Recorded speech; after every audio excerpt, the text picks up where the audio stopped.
What's up, all you Lee haters? Today, if you're a roofing company and you're trying to scale, you're in for a treat.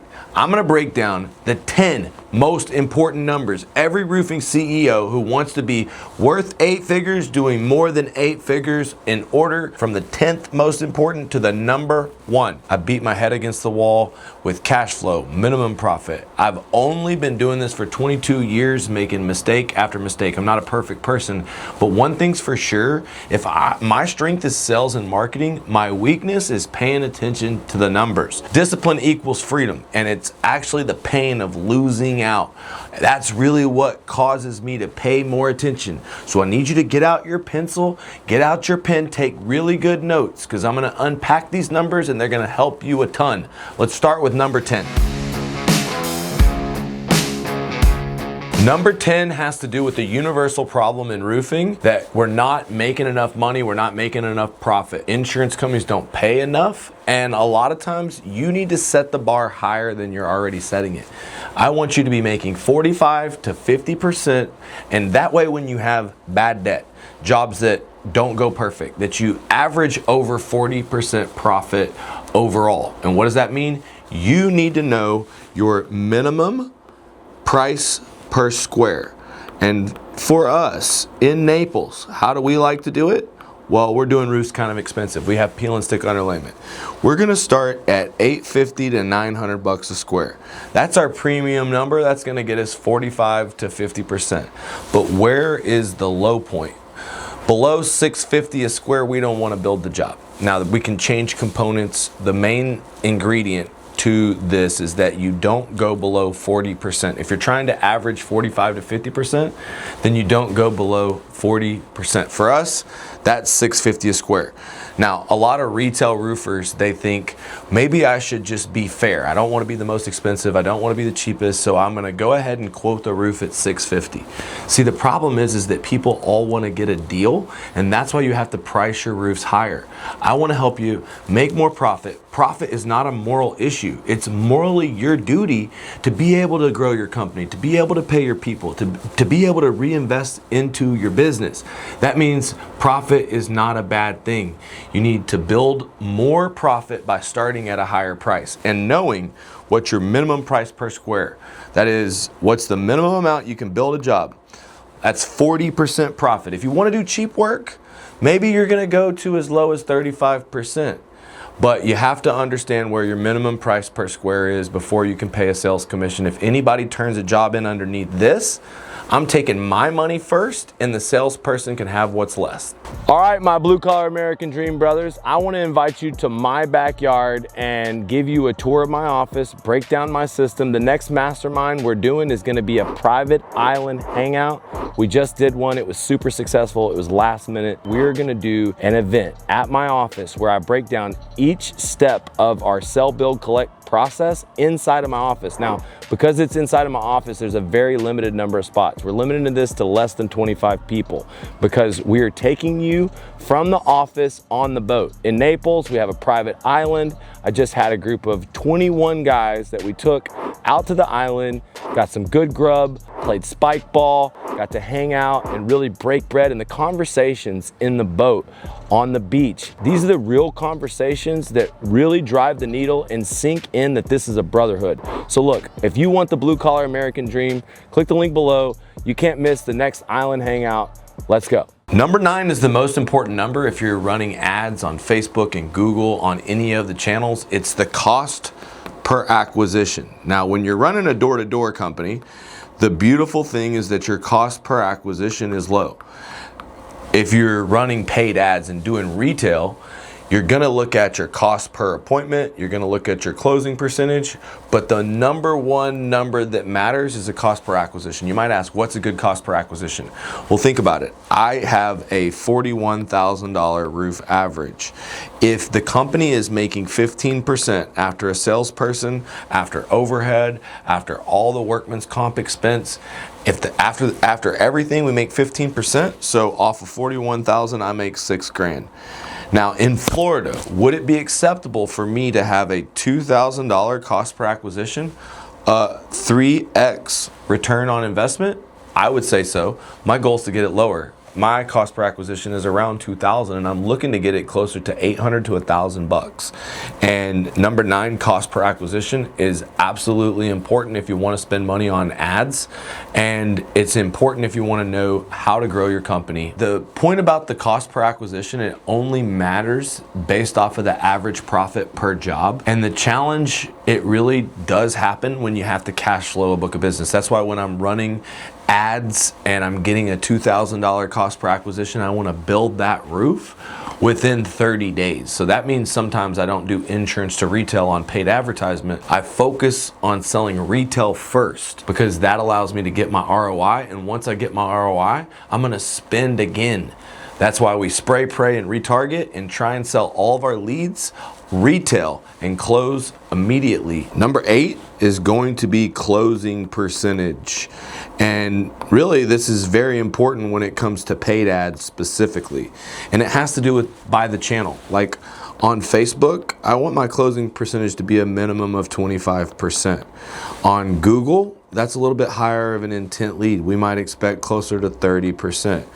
Now, when it comes to a door-to-door setter, a closer, somebody that you knocked on the door, now I'm okay with a door-to-door lead that closes at, for every 3 completed offers, we can expect 1 contingency agreement, and it seems like for every 6 completed offers, we can expect 1 retail deal.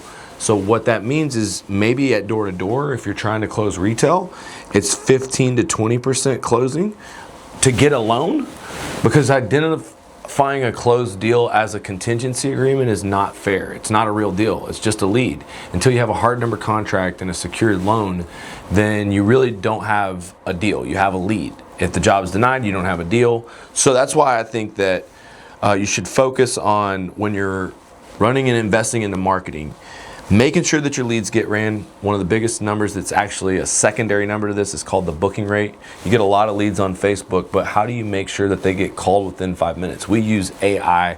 We have a whole team, and this is how you make sure that your closing percentage is high on the back end, because you got to retread, you got to follow up, and you got to rehash your deals. And your follow-up systems is how you increase your closing percentage, even if your sales team sucks. Number 7, the overhead percentage of revenue.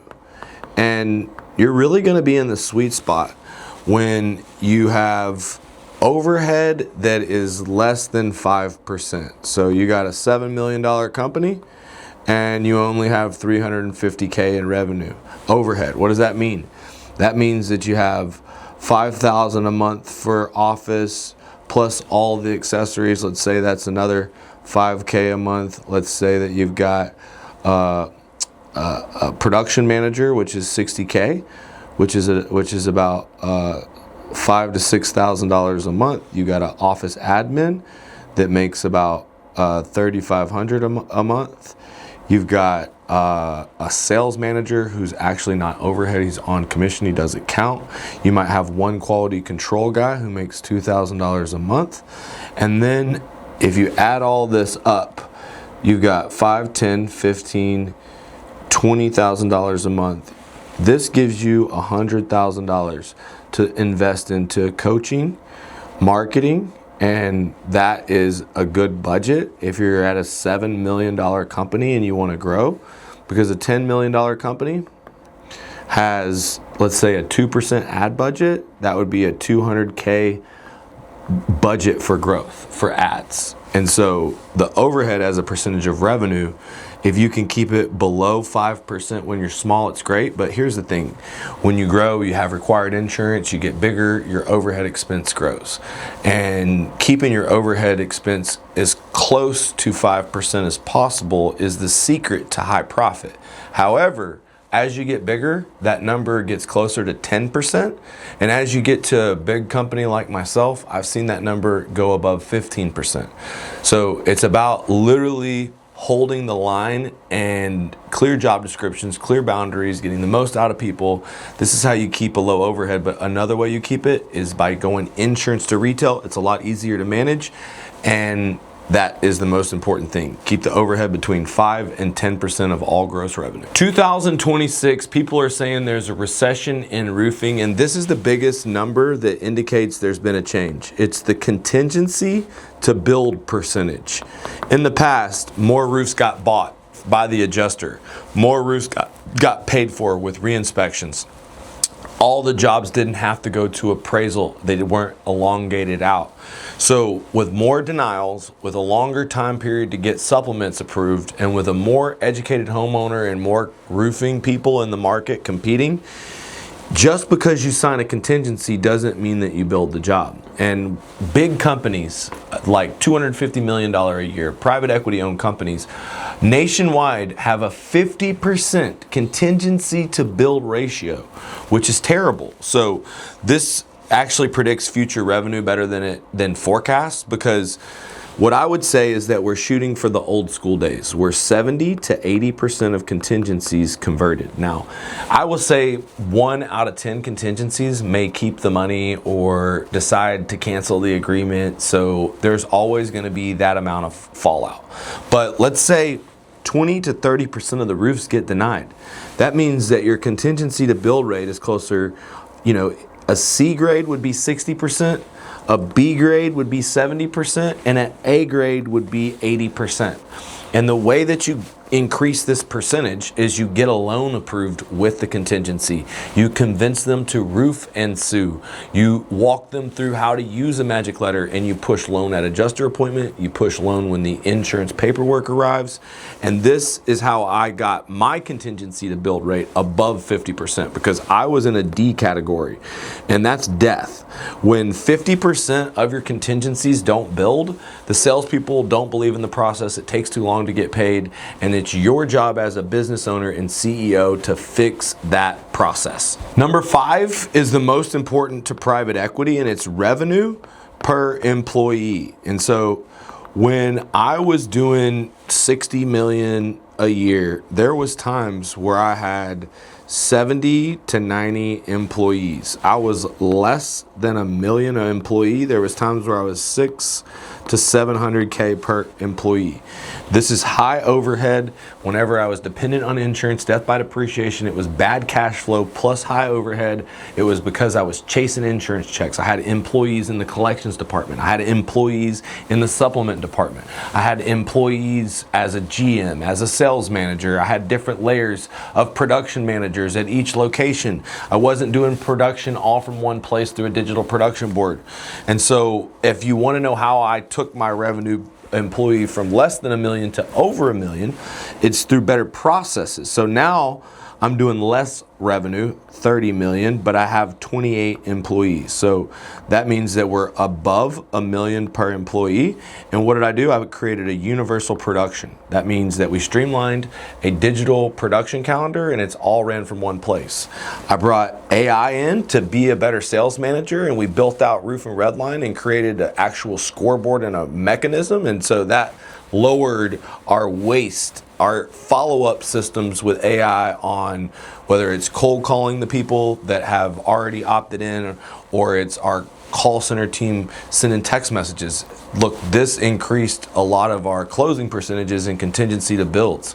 If you're watching this, I'm thinking, how do you increase your revenue per employee? You implement proven systems, processes. You use AI to do the work. Now we have AI collecting the money. We have AI setting the appointments. We have AI doing customer care. And we can implement that for you. It can save you money. And the main thing is getting off the insurance tit. That is, getting every deal from insurance to retail reduces the drag so that you can increase your revenue per employee. Number 4, this is your cash conversion cycle. And this is where insurance companies get killed. How long does it take for a contingency to become a contract, to become a built roof? And for us, currently, when the job gets turned in Florida, we've got permits, we've got a pipeline, we've got work in progress. It's about 60 days on average to get a built roof from contract to build. When it signs up as a contingency agreement, typically they're going to get the roof turned in within 60 days. So we've got 60 days to turn the lead in from contingency to contract, and then 60 days to turn the lead from contract to build. Florida has the highest transaction value at $41,000 per project, so people don't mind the wait. But if you're in other states, it will move faster than this. You can get contingency to contract within 30 to 45 days, and you can get your builds within 2 weeks to 30 days if you don't have to jump through the hoops that I do. But I'm doing metal roofs, different types of concrete tile. I have specific crews for every type of roof, so it's a little bit different. And our cash flow conversion cycle, like if I pay for a lead and it becomes a contingency, it's gonna take 60 days on average for it to be a turned in job. Now, that money is in. Have I converted the cash on that? Well, we get cash flow from the material up front from our bank, from our funding partner, but I don't get paid in full until I build it. So in a perfect world, I build it within 30 days, which that's fast moving and a lot of times normal. But right now, currently, I'm working through a work in progress sequence and I'm about 60 days out. So I have to know that my cash conversion cycle is 60 days in and 60 days out. It's 120 days. In the past, we were going through tile leads that would take 7 months to a year or longer. And then when cash flow got tight, sometimes people had to wait 3 to 6 months to get their builds done. So that was death to the company because of terrible cash flow conversion cycles. That's what made me rethink the whole process, learn insurance to retail, start collecting 50% down, 25% upon commencement, 25% when done, stopped living death by depreciation, and started fast tracking deals. This cash conversion cycle is everything. Number 3 is average job profit, and this is before all your overhead. And guys, we're shooting for 45 to 50%. Now, when things come up on jobs and there's a 5% discrepancy, that means that we're gonna land between 40 to 45%. So the idea is that if you're making 45 to 45% on all of your projects, dude, you don't have to be the best operator. You don't have to be the best manager. You can make mistakes with your systems and processes because you're selling the jobs at the right price. Some of you are averaging 20 to 25% on your entire book of business, and there's no chance for you to have success at scale. And so even if you're a small company, you're gonna have a better quality of life, you're gonna have better customers, you're gonna learn how to actually walk away from the worst clients when you shoot for an average job profit of 40 to 45%. Number 2 most important number, true net profit. This is the net money that you're making, and this has it's not revenue, okay? It's not gross, it's not the vibes or what you have. It's literally the profit after all expenses. It's your balance sheet, profit and loss report that you have to look at.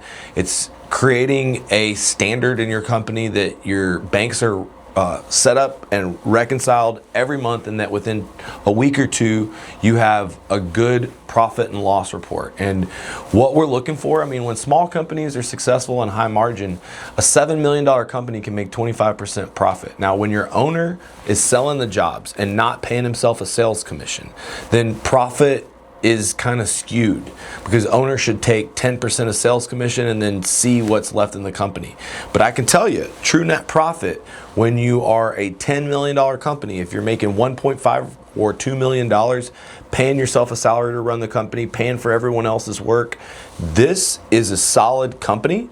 And when you keep your revenue per employee above $1 million, you are going to, at the end, have a company. I'm buying companies that are $1, $2, $3 million profit, that if they do 10 million in sales, make more than 1.5 million bucks.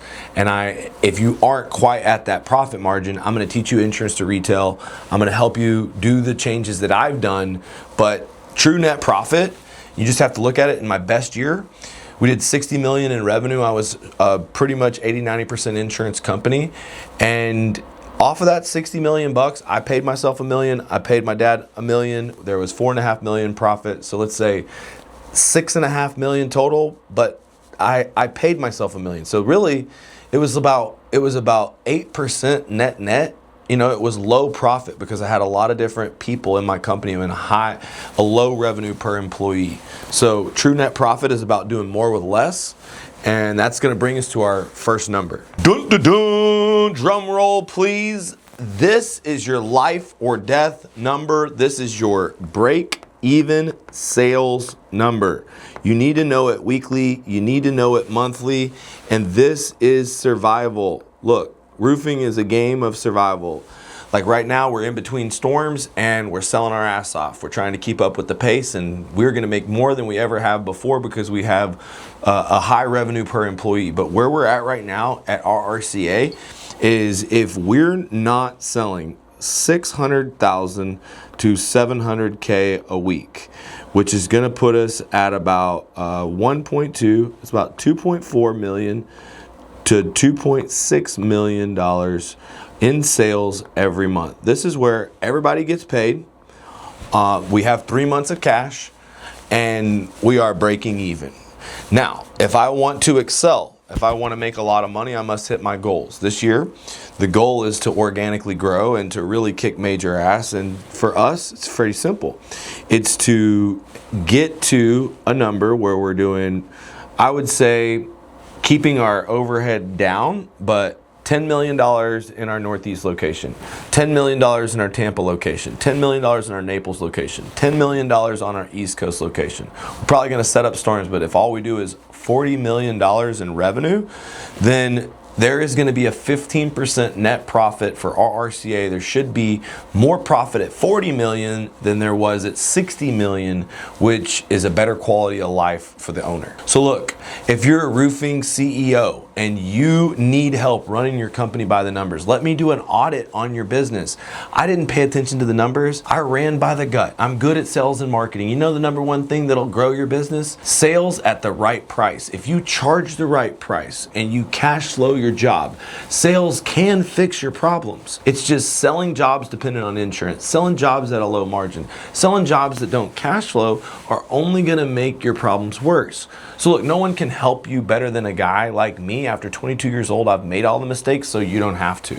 We've gotten $400 million in results for our clients, $200 million in the last 5 years for myself. This year, we're gonna make 4 acquisitions, complete a total $70 million in revenue, and be closer to the $10 million EBITDA figure, so we have a 9-figure net worth. And if you're a roofing business owner, I want you to be a part of it. I wanna help you identify these numbers in the comments, fill out the application, show up to the call. You'll have a chance to speak with me directly, and I'll review your company and do a free audit just to see if you're a good fit for our business owner mastermind. We meet every quarter at my office where I teach you how to scale and exit. I take you through the whole roadmap. I train your sales team with 4 calls a week and give you access to all my tools. And if that sounds like something that you would like, go ahead and fill out the application in the comments. I can't wait to help you out.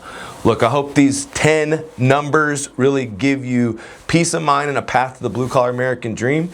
These numbers came through a lot of blood, sweat, and tears from yours truly. I hope you enjoyed. Till the next one.